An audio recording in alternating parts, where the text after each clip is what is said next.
I still remember the moment, as if it just happened. I was standing by the office coffee machine, adding a dash of oat milk to my morning blend, when Ryan, the new CEO and son of the company's founder, walked into the break room. He didn't greet me. He didn't smile. He just looked at me like I was part of the furniture he decided to throw out. "Lily, I need to see you in my office. Now." It wasn't a request.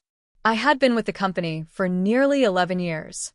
In that time, I'd built the client services department from scratch, negotiated over 100 contracts, and trained most of the team that now sat just outside his office door. But none of that mattered to Ryan. His father, Mr. Cole, had built the company with grit and loyalty. Ryan inherited the title and apparently thought it gave him the right to play God. I followed him, trying to shake off the tension building in my chest. He didn't even sit down. "You're fired," he said, voice flat, emotionless. "We don't need lazy people like you dragging this place down." I blinked. At first, I thought it was some kind of twisted joke. "Excuse me?" "You heard me," he replied casually, flipping through a stack of papers like he was deciding what to have for lunch. "You can collect your things and leave. Effective immediately." I stared at him, stunned. My heart pounded in my ears. I wanted to shout, to defend myself, to demand an explanation. But instead I smiled. A calm, polite, deliberate smile. "Understood," I said. "Have a nice day, Ryan." I walked out of his office with my head high, but inside, I was trembling. My teammates looked at me as I passed, sensing something was wrong. A few started to stand, ready to ask questions, but I gave them a subtle shake of my head. "Don't make this harder." I packed my desk in silence. As I drove home, memories flooded my mind. 11 years. 11. I had given this company more time than I gave my own family. Late nights, working through holidays, taking calls while holding back tears after my divorce. I gave them everything, and now I was dismissed like I was nothing. But I wasn't angry. Not yet. I was curious. Why? That question haunted me all night. I barely slept. Something about the way Ryan had said it, so confidently, so carelessly, didn't sit right. The timing was strange, too. We were about to finalize one of the company's largest contracts, a deal I had spent 6 months preparing. I knew the client inside and out. I had even booked the final review meeting for that Friday. And now I was gone. Had he even looked at the contract details? The next morning, just after 9 a.m., my phone buzzed. I didn't recognize the number. I let it ring, unsure if I could handle another blow. But curiosity won again. "Lily? It's Mr. Cole." The voice sent a jolt down my spine. The real CEO. The man who had hired me 11 years ago after a single interview. "I just walked into the office," he said, and I could hear the tightness in his throat. "Why the hell did you pack up and leave? What happened?" I hesitated. "Your son fired me." Silence. Then, with a sharp inhale. "What?" "Yesterday. He said I was lazy and that I wasn't needed anymore." There was a long pause before he spoke again, this time slowly, like he was trying to stay calm. "Lily, did he read your contract?" I furrowed my brows. "What do you mean?" "He's supposed to finalize the Kingswell deal today, isn't he?" "Yes, we were scheduled to meet them at 11. Jesus Christ." I could hear papers rustling in the background, then a loud thud like he'd slammed something on his desk. "Lily, your contract has a clause," he said. "One I insisted on after the last acquisition disaster. You're not just the account manager. You're the only authorized negotiator for the Kingswell deal." I froze. "He can't close the deal without you," Mr. Cole continued. "Not legally. Not ethically. Not even practically. That contract will fall apart unless you're there." A slow, burning realization settled in my chest. He hadn't read it. Ryan had no idea what he'd done. And that's when something inside me shifted. The betrayal still hurt, yes. But now I felt something else entirely. Control. He had pulled the trigger far too quickly, and now the gun was pointed at himself. Mr. Cole hung up without another word. I could feel his fury through the silence that followed. I sat motionless in my apartment, coffee growing cold beside me, staring at nothing in particular. He didn't know. His son had fired me without even reading the contract. I leaned back on the couch and let out a quiet, bitter laugh. After 11 years, this was how it went down? A spoiled, impulsive man-boy trying to play CEO, making decisions like they were moves in a video game? But real companies don't respawn after bad calls.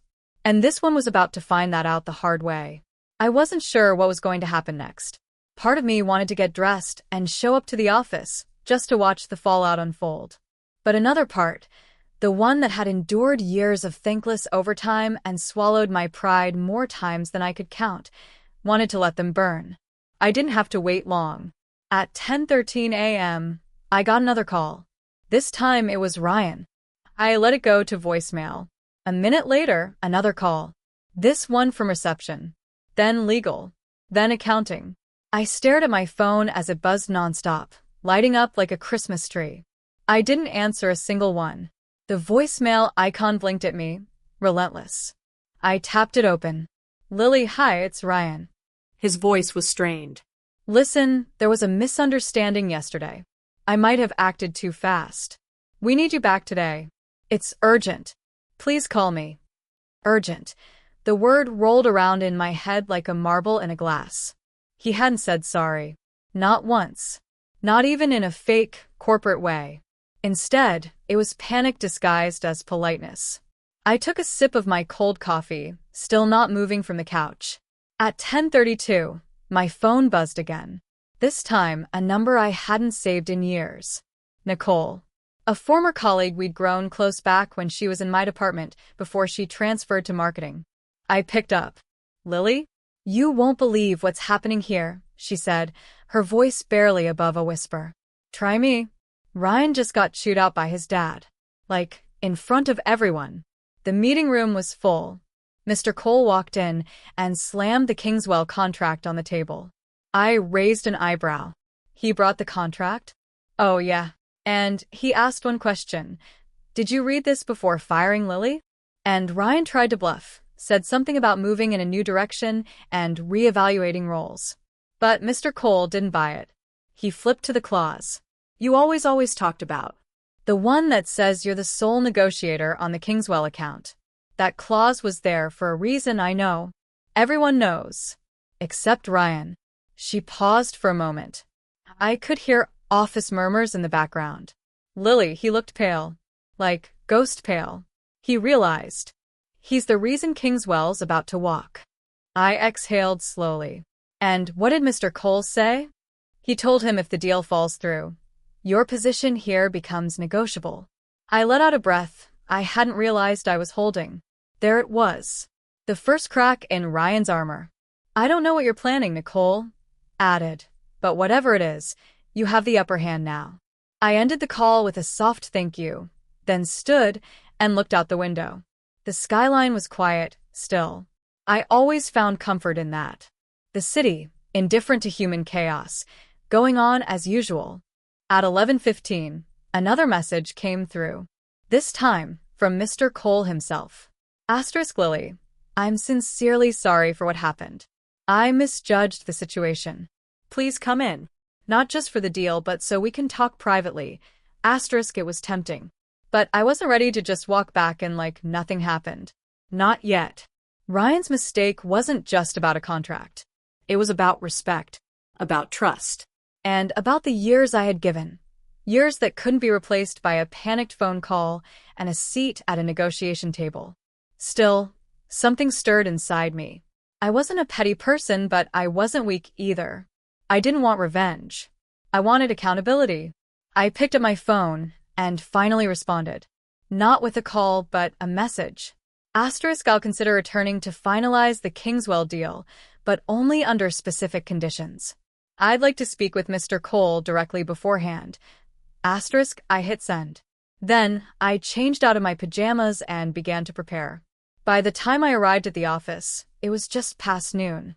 I didn't use the employee entrance. I walked through the main lobby like a guest, a move I knew would draw attention. Everyone knew I had been fired the day before. My return now was more than a quiet comeback. It was a statement. The receptionist stood up the moment she saw me. Miss Harris, Lily, she stammered. Mr. Cole is expecting you. Right this way. As I followed her down the hall, I noticed the atmosphere had changed. People looked up from their desks. Conversations paused. There was a sense of quiet tension, like the building itself was holding its breath. Mr. Cole was standing at the door to his office when I arrived. He wasn't smiling. "Lily," he said, nodding. "Thank you for coming in." I nodded back, but didn't extend my hand. He stepped aside, letting me walk past him into the office.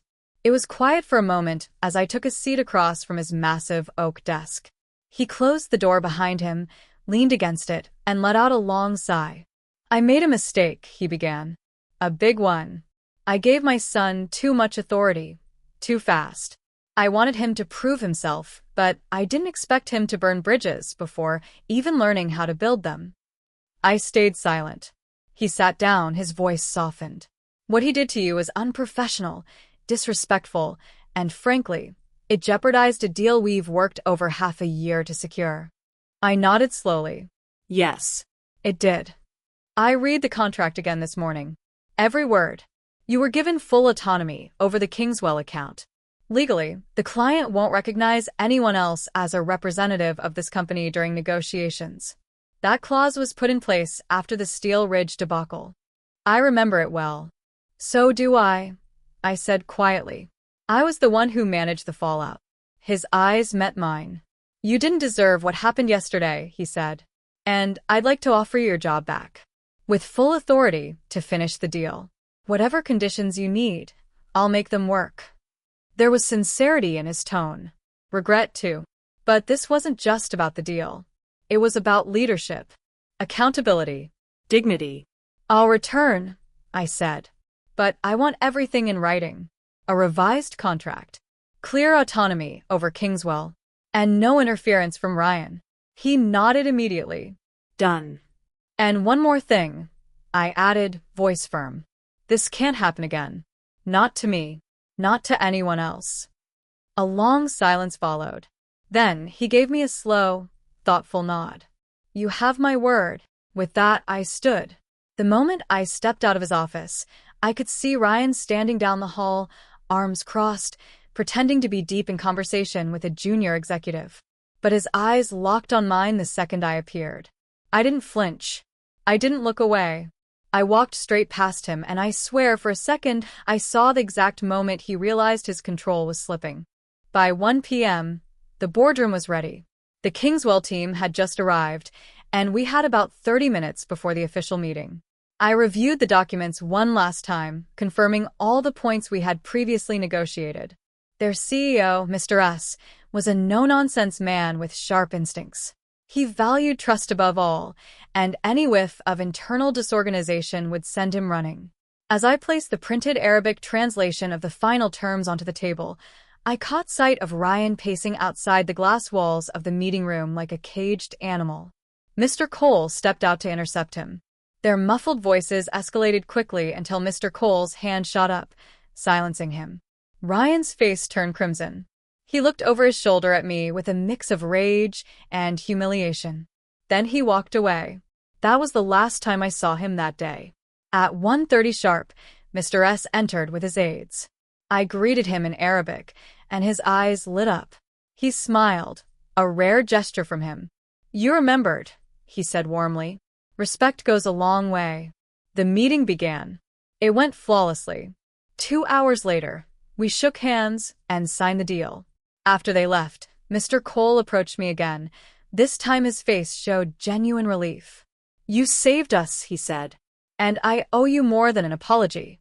"You owe your company a leader," I replied. "One who knows the difference between power and responsibility." He didn't argue. Later that evening, as I walked to my car, the tension I'd carried for the past 48 hours finally began to lift. I had come back not as an employee, but as someone who understood her value and demanded it be recognized. But I also knew this wasn't over. Ryan might have been quiet today, but men like him don't disappear. They retreat, and then they retaliate. By the following week, the Kingswell deal had made headlines in our industry newsletter. A breakthrough in cross-border negotiations, it read. Coal company secures a historic partnership with Middle Eastern distributor through tailored strategy and multilingual leadership. Asterisk, they didn't mention me by name, but everyone in the company knew who had sealed that deal.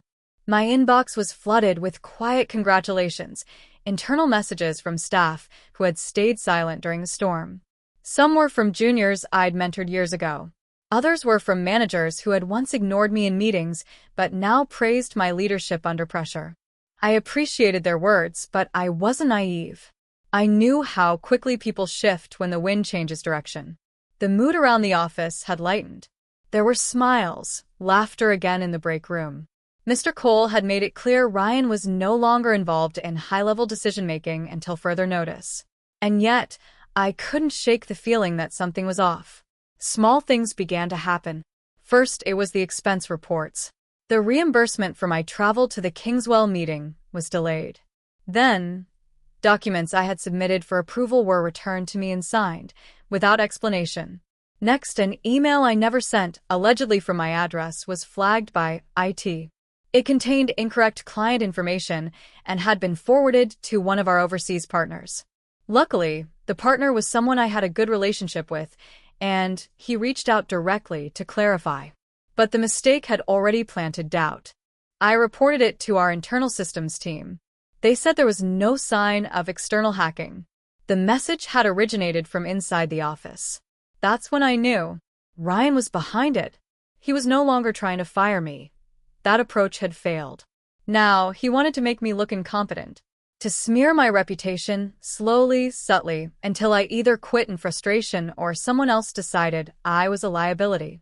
It was classic corporate sabotage, and it wasn't the first time I'd seen it. Back at my first job, fresh out of university, I worked under a director who played the same game.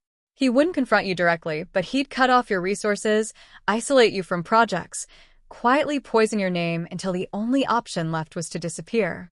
But I wasn't 22 anymore. I wasn't going to disappear. I documented everything. Every missed email. Every mistake that I hadn't made. Every delay. I had learned the hard way that paper trails are more powerful than emotions in environments like this. I even started using a private notebook logging times, dates, conversations, just in case.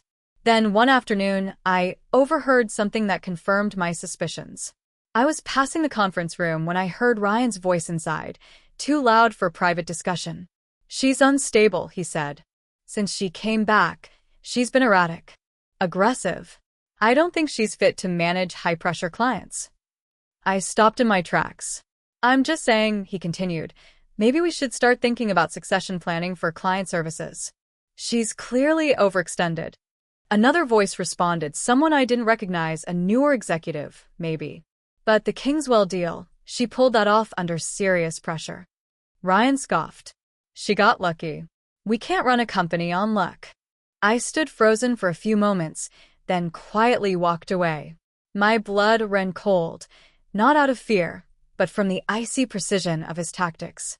He was planting seeds again, poisoning the well. That evening, I stayed late. The office was quiet, the halls dim.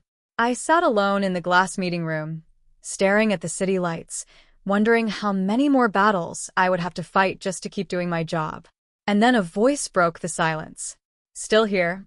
I looked up. It was Mr. Cole. "I could ask you the same," I replied. He stepped inside, placed a folder on the table. "Your revised contract, with everything we agreed on."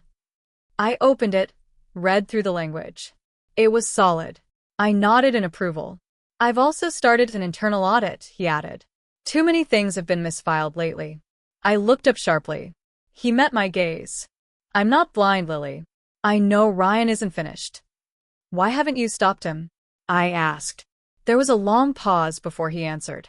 Because I needed to see how far he'd go." He sounded tired, more like a father than a CEO in that moment. "You're protecting the company," I said. He shook his head slowly. "I'm trying to protect both of you. But maybe it's too late for one of you." I closed the folder. "I don't need protection.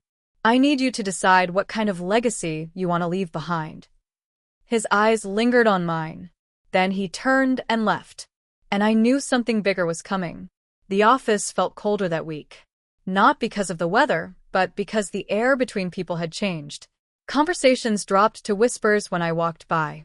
Some employees smiled at me. Others avoided eye contact altogether. The internal audit had begun, and everyone knew it. People were nervous. So was I. I hadn't asked Mr. Cole to launch an audit, but deep down, I was relieved that he had. I needed the truth out in the open. Not just for me, but for everyone who had been walking on eggshells since Ryan took over. Still, I knew how this game worked. In corporations, truth doesn't always lead to justice. Sometimes it leads to quiet exits and golden handshakes. Sometimes it's buried so deep behind red tape that the damage becomes irreversible. That Thursday, I was called into the audit committee's temporary office, an old storage room turned war room. Files were stacked on tables, monitors glowed with data, and a whiteboard was filled with timelines and digital breadcrumbs. David, the lead internal auditor, greeted me. Lily. Thanks for coming in. We'd like to ask you a few questions about some recent irregularities. I nodded and took a seat. He pulled up a file on the screen. First, this email that appeared to be from your account. We've confirmed it was sent from a shared workstation near the break room. The credentials were manually entered, so someone had your login. He shook his head. Not had. Someone copied them. Most likely. This wasn't phishing, it was internal. I folded my arms. I reported that incident the day it happened. He gave a tight smile. Yes. And we're glad you did. We found a few others like it. Emails rewritten. Spreadsheets altered. Sign-offs removed. Always traced to shared machines. Always under your name. The weight in my chest grew heavier. This was coordinated, I said. David hesitated. Yes. And we've narrowed down the list of people who had access. We've also noticed unusual patterns linked to Ryan's executive assistant's login. I sat still. He continued carefully. We're not accusing anyone yet, but there's a clear pattern. Sabotage intended to discredit you. And possibly others. I clenched my jaw. So what happens now? That's where it gets complicated, he said. Mr. Cole asked us to present our findings directly to him. He's made it clear he wants the truth. All of it. No filters. I nodded slowly. Then I'll be there. David raised his eyebrows. You're not required. I will be there, I repeated. If this is going to surface, I want to look everyone in the eye. He didn't argue. That night, I barely slept. I kept thinking about the others who had left quietly over the past year. Talented employees in their 30s and 40s who had simply moved on without much notice. People who had once been considered rising stars. I used to think it was just turnover. Now I wondered how many of them had been quietly pushed out by Ryan's games. I arrived early to the executive boardroom the next morning. Mr. Cole was already there, staring out the window like a man waiting for the final card to fall. David and 2 other auditors came in next. Then Ryan arrived, 10 minutes late, looking smug, phone in hand. Not a trace of concern on his face until he saw me. He paused at the door. She's not on the audit committee.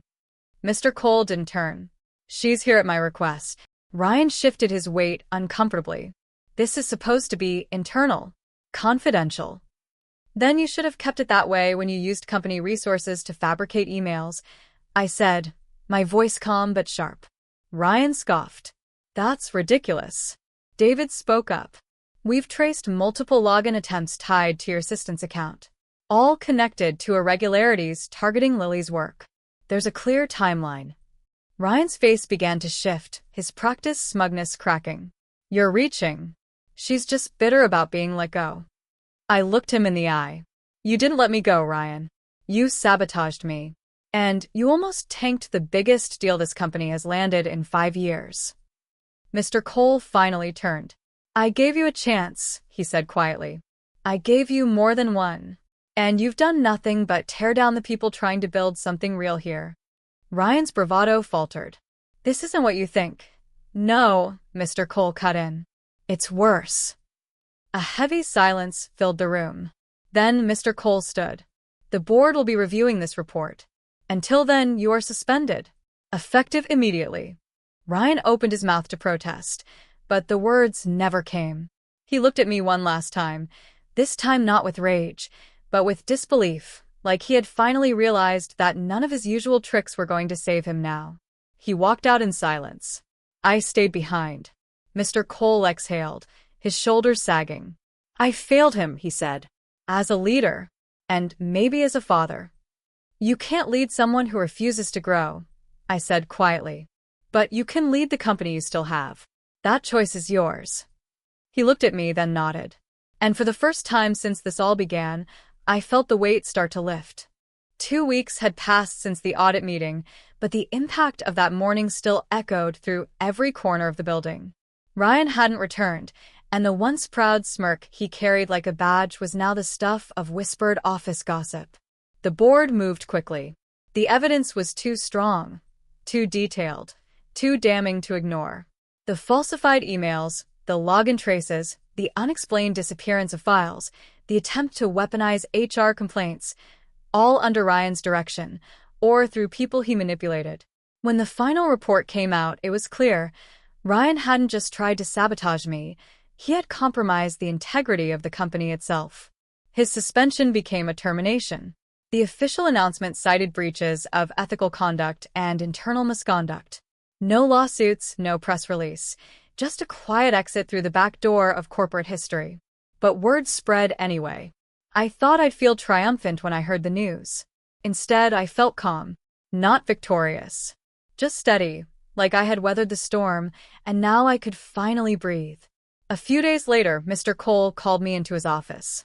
Close the door, he said. I did. He sat at his desk, a folder in front of him, but he didn't open it yet. I've spent a lot of time thinking about everything that's happened, he began, and what I want this company to be moving forward. I didn't speak. I let him finish. You've shown more leadership in the past month than most executives show in a career. You protected our biggest deal, held your composure in a public humiliation, and navigated personal attacks with professionalism. That's the kind of person I want helping run this company. He slid the folder across the desk. Inside was a promotion letter. Director of Client Strategy. An executive-level role. One that reported directly to him. I looked up, startled. I didn't ask for this. I know, he said. That's why you deserve it. I hesitated, then gave him a small nod. If I accept this, I want to say, and how we move forward, I don't want to just hold a title. I want to rebuild this culture. The right way. He smiled. That's exactly what I was hoping you'd say. Later that evening, as I sat alone in my new office, a temporary one while renovations were underway, I stared at the blank nameplate on the door. For years, I'd walked these halls wondering if anyone really saw the work I did. The late nights, the client saves, the fires I put out without a single word of credit. I thought staying quiet was the best way to keep peace, to not cause friction. But silence had almost cost me everything. It wasn't just about a contract or a position. It was about remembering that competence is not arrogance and professionalism is not weakness. I had been underestimated, dismissed, and sabotaged. But I had never been defeated, and I hadn't let myself become bitter in the process. That, to me, was the real win. In the weeks that followed, I started reshaping the department. I reopened lines of communication. I reinstated people who had been pushed out unfairly. I created an anonymous reporting system so no one else had to fear retaliation for speaking up. I even made time for the younger employees who were just starting out, some of whom had witnessed what I went through and quietly asked how I stayed strong. I told them the truth. You don't always get to pick the battles, I said. But you do get to decide who you become in the middle of them. As for Ryan, last I heard, he was interviewing at smaller firms out of state. But his reputation had caught up to him. Some said Mr. Cole pulled strings to make sure his name didn't get dragged publicly. Maybe that was a father's last act of love. I didn't ask. I didn't need to. One afternoon, while walking through the office, I passed the glass wall that once housed the Kingswell negotiation. I paused for a moment, remembering everything. The sabotage, the call, the panic, the eventual triumph. That single deal had changed the course of my career. But the real shift happened the moment I smiled at Ryan and walked out of his office, refusing to beg. That was the turning point. Not because I gave up, but because I knew what I was worth. And I refused to let anyone, boss's son or not, take that from me again.